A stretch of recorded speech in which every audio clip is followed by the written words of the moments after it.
Dear students, आज हम discuss करेंगे लॉज ऑफ फोटोकेमिस्ट्री। फोटोकेमिस्ट्री के दो लॉज हैं जो बहुत ही इंपॉर्टेंट लॉज हैं।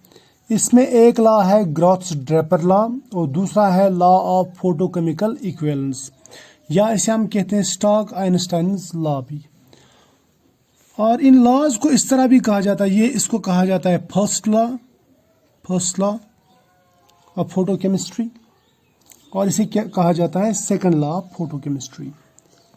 तो आज के इस लेक्चर में हम डिस्कस करेंगे ये वाला लॉ। कौन सा लॉ? ग्रोथस Draper law. ठीक है, ग्रोथस ड्रेपर लॉ, ये हम डिस्कस करने वाले हैं। समझ में आ रही है बात? या इसे हम कहते हैं first law of photochemistry. First law of photochemistry. ठीक है, ये जो लॉ है ना, ये दो साइंटिस्ट ने दिया था। एक था ग्रोथस और दूसरे का नाम था ड्रेपर। ठीक, इसीलिए इसे कहा जाता है ग्रोथस ड्रेपर लॉ। ठीक है, क्या कहा जाता है इसे? ग्रोथस ड्रेपर लॉ। सबसे पहले आया ग्रोथस। ग्रोथस ने ये लॉ थ्योरेटिकली दिया, और कब दिया? 1818 में। उस वक्त ये थ्योरेटिकल लॉ था, थ्योरेटिकल यानी जुबानी। ठीक, लेकिन उसके बाद में JW ड्रेपर आया। ड्रेपर, इसने 1841 में ये लॉ जो है ये वैलिडेट किया। इसने ये कंफर्म किया, या मैं बोलूँगा रीअफर्म किया, एक्सपेरिमेंटली। ठीक है, इसने एक्सपेरिमेंटली देखा, और एक्सपेरिमेंट में इसने क्या यूज़ किया? Hydrogen plus chlorine. इस हाइड्रोजन और क्लोरीन का रिएक्शन कराया फोटोकेमिकली। ठीक है, और ये बनाया इसने HCl। तो इस एक्सपेरिमेंट पे इसने ये अफर्म किया कि ये लॉ वैलिड है। ठीक है, एक्सपेरिमेंटली इसने ये दिखाया। अब ये लॉ, इसका स्टेटमेंट समझने से पहले मैं आपको पहले ये लॉ समझा देता हूँ। ये लॉ क्या कहता है? देखो, according to these two scientists, या according to Grotthuss Draper law, जब किसी सिस्टम पे, किसी सैंपल पे लाइट पड़ती है, मैं इसको बोलूँगा इंसिडेंट लाइट, ठीक है, या ओरिजिनल लाइट। इस लाइट में से कुछ लाइट जो है वो रिफ्लेक्ट हो जाती है, ये हमने पहले भी देखा है, ये रिफ्लेक्ट हो गई। कुछ एब्जॉर्ब हो जाती है, ये मान लो ये एब्जॉर्ब हो गई। इसको मैं कहूँगा कि इंटेंसिटी ऑफ रिफ्लेक्टेड लाइट, इसको कहूँगा इंटेंसिटी ऑफ एब्जॉर्ब्ड लाइट। बाकी जो लाइट है वो ट्रांसमिट होती है। ठीक है, ये है intensity of transmitted light. Clear?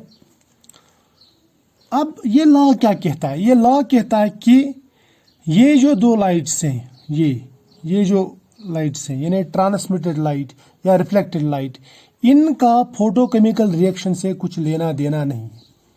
यानी फोटोकेमिकल रिएक्शन जो भी होती है तो वो सिर्फ और सिर्फ इससे होती है। यानी अगर सिस्टम में कोई फोटोकेमिकल चेंज या फोटोकेमिकल रिएक्शन होती है तो वो सिर्फ एब्जॉर्ब्ड पोर्शन ऑफ लाइट से होती है, यानी एब्जॉर्ब्ड लाइट से होती है।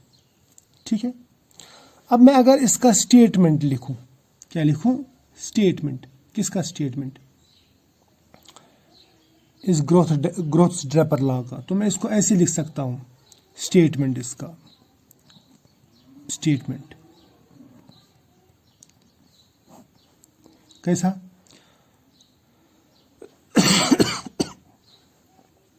When some radiations are allowed to fall some reacting substance or system, मैं लिखूंगा only those radiations या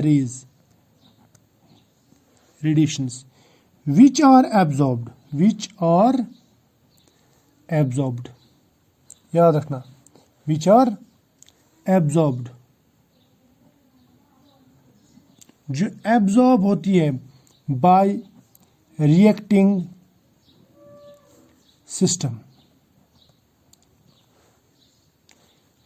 कैन बी इफेक्टिव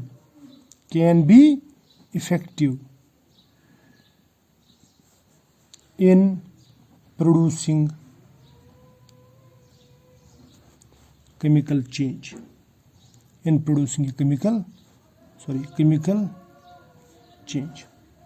यानी सिर्फ उन्हीं रेडिएशन से केमिकल चेंज या केमिकल रिएक्शन हो सकती है जो रेडिएशंस एब्जॉर्ब होती है, जो ट्रांसमिट होती है या रिफ्लेक्ट होती है, उनसे कोई भी फर्क नहीं पड़ता।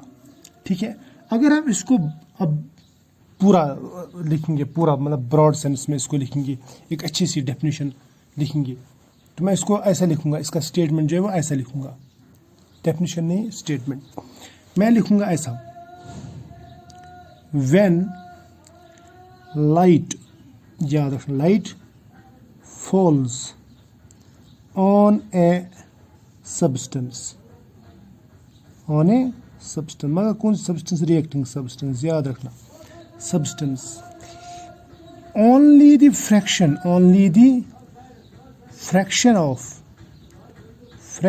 of light which is absorbed can bring about a chemical change।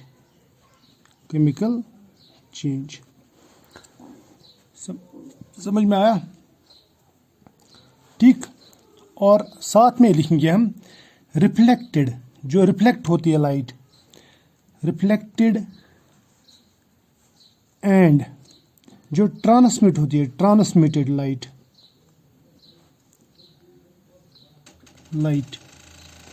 do not produce such effects। समझ में आया ना? जो लाइट एब्जॉर्ब होती है वो इफेक्ट प्रोड्यूस करती है, जो रिफ्लेक्ट होती है या जो लाइट ट्रांसमिट होती है उससे कोई फर्क नहीं पड़ता। ये हमें याद रखना। ठीक है, अब देखो, रिएक्शन होने के लिए लाइट का एब्जॉर्ब होना जरूरी है। समझ में ना? लाइट एब्जॉर्ब होनी ही चाहिए, ये याद रखना। यानी लाइट अगर एब्जॉर्ब हुई, लाइट जो है एब्जॉर्ब अगर हुई तो रिएक्शन होगा, ठीक है, रिएक्शन होगा। अब देखो, यानी रिएक्शन तभी होगा जब लाइट एब्जॉर्ब होगी, लेकिन इसका अगर हम उल्टा बोलेंगे, जब लाइट एब्जॉर्ब होगी तब रिएक्शन होगा, ये जरूरी नहीं है। यानी रिएक्शन तब होगा जब लाइट एब्जॉर्ब होगी। फोटोकेमिकल रिएक्शन की बात कर रहा हूं मैं, तब चेंज आएगा। Change occurs when light is absorbed. लेकिन ऐसा नहीं कह सकते when light is absorbed changes अकर। जो लाइट एब्जॉर्ब होगी, लाइट जो है, लाइट आफ्टर एब्जॉर्प्शन, यहां पे ये रिएक्शन भी कर सकता है, या ये जो एब्जॉर्ब्ड लाइट है, जैसे मैंने पहले भी आपको एक लेक्चर में बताया था, ये री इमिट भी कर सकता है। री इमिट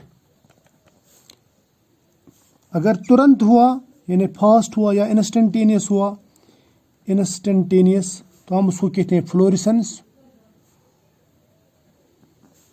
अगर स्लोली हुआ, री इमिट, वापस से रेडिएशन इसने दी, तब हम उसको कहते हैं फॉस्फोरेसेंस।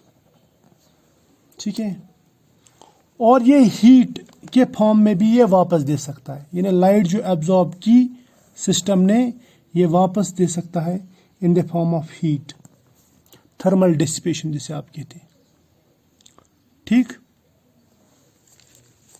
ये ऐसा भी कर सकता है।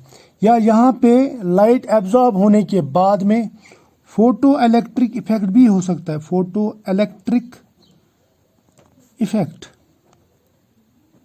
यानी एक सब्सटेंस जो है, इसने लाइट एब्जॉर्ब किया और इसका एक इलेक्ट्रॉन यहां से चला गया, इजेक्ट आउट हो गया, उसको कहते हैं फोटो इलेक्ट्रिक इफेक्ट, यानी इसमें आयोनाइजेशन हो गई। या ऐसा भी हो सकता है, सपोज एक सब्सटेंस से ए, इसने लाइट एब्जॉर्ब की, अब ये एक्साइटेड स्टेट में चला गया और एक्साइट होने के बाद में ये बी से टकराता है और अपनी एनर्जी पूरी बी को देता है। यानी एनर्जी ट्रांसफर करता है और फिर वापस अपनी जगह आता है। यानी ए ने एब्जॉर्ब तो की लाइट, लेकिन खुद रिएक्ट नहीं हुआ। इसने लाइट किसको दे दी, एनर्जी किसको दे दी, बी को, और फिर बी उसको यूटिलाइज करेगा। ये बी इसको रिएक्शन के लिए यूज कर सकता है। इसे कहते हैं फोटोसेंसिटाइजेशन। क्या कहते हैं, फोटोसेंसिटाइजेशन। यानी दूसरे को सेंसिटाइज कर रहा है, खुद को यूज नहीं कर रहा है, दूसरे को दे रहा है ये लाइट। बात समझ में आ गई, शाबाश। जिस तरह अगर हम फोटोसिंथेसिस की बात करेंगे, फोटोसिंथेसिस, फोटोसिंथेसिस में क्या होता है, वहां पे रिएक्ट करता है कार्बन डाइऑक्साइड प्लस वाटर, है ना। ना ही ये एब्जॉर्ब करता है लाइट, ना ही ये, बल्कि वहां पे क्या एब्जॉर्ब करता है, वहां पे क्लोरोफिल रहता है। क्लोरोफिल लाइट एब्जॉर्ब करता है। लाइट एब्जॉर्ब करने के बाद में वो इन स्पीशीज को दे देता है, कार्बन डाइऑक्साइड और वाटर को। तो मैं इसको कहूंगा कि ये खुद यूज नहीं करता, बल्कि ये दूसरों को सेंसिटाइज करता है। This is called photosensitisation. और क्लोरोफिल जो है ये फोटोसेंसिटाइजर है। बात समझ में आ गई। यानी लाइट एब्जॉर्ब करने के बाद में रिएक्शन ही हो, ये जरूरी नहीं है। लाइट एब्जॉर्ब करने के बाद में वहां पे फ्लोरेसेंस भी हो सकता है, फॉस्फोरेसेंस भी हो सकता है, यानी लाइट वापस मिल सकती है, या ये light in the form of heat वापस मिल सकती है। वहां पे फोटो इलेक्ट्रिक इफेक्ट हो सकता है, वहां पे फोटो सेंसिटाइजेशन भी हो सकती है। और याद रखना, ये जो लॉ है, दिस लॉ, कौन सा लॉ, ग्रोथस ड्रेपर लॉ, ये प्योरली मैं बोलूंगा क्वालिटेटिव है। यानी ये बोलेगा कि ये होगा, यानी इसमें रिएक्शन होगी, ये प्रोसेस होगा, लेकिन कितना होगा ये नहीं बताएगा। So it is purely qualitative, ये याद रखना। This law is purely qualitative law. तो फिलहाल आज इतना ही। हम मिलेंगे नेक्स्ट लेक्चर में नेक्स्ट टॉपिक के साथ में, और वहां पे लेंगे हम दूसरा law, that is second law of photochemistry.